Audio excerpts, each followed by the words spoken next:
नमस्कार प्रेक्षकांनो, स्टार प्रवाहावरील घरोघरी मातीच्या चुली या मालिकेच्या आगामी भागात आपण पाहणार आहोत की ऐश्वर्या सर्वांचं नाटक उघड झालेलं असतं. त्यामुळे सुमित्रा ही सर्वांच्या समोर जानकीला बोलते. जानकी आता त्या ऐश्वर्याला असा धडा शिकव की परत कुठलीही सून आपल्या सासरच्या लोकांना फसवण्याचा प्रयत्न करणार नाही किंवा मग कुठलीही बायको आपल्या नवऱ्याला फसवण्याचा प्रयत्न करणार नाही, असे बोलून सुमित्रा ही जानकीच्या हातामध्ये काठी देते. आणि आपण पाहतो जानकी देखील त्या काठीने ऐश्वर्याला बेदम मारहाण करते, घराच्या बाहेर हाकलते आणि बोलते, तू माझं घर तोडायला गेली होतीस ना, बघ मी आता तुलाच कसं तोडते, असं बोलून ती तिला बेदम मारहाण करते, घराच्या बाहेर काढते आणि बोलते, ऐश्वर्या तुझी जागा ही आमच्या घरामध्ये नाही तर घराच्या बाहेर आहे.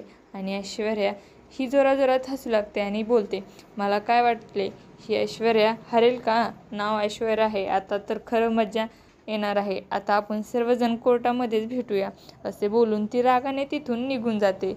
नाही तेव्हा सर्व रणदिवे देखील विचारामध्ये पडलेले असतात. आता येणाऱ्या भागामध्ये ऐश्वर्या ही रणदिवेच्या विरोधामध्ये कोर्टामध्ये कशा प्रकारे लढणार हे पाहणं अतिशय रोचक ठरणार आहे. तुम्हाला जर आपला व्हिडिओ आवडला असेल तर चॅनलला लाईक, शेअर आणि सबस्क्राईब करायला विसरू नका. धन्यवाद.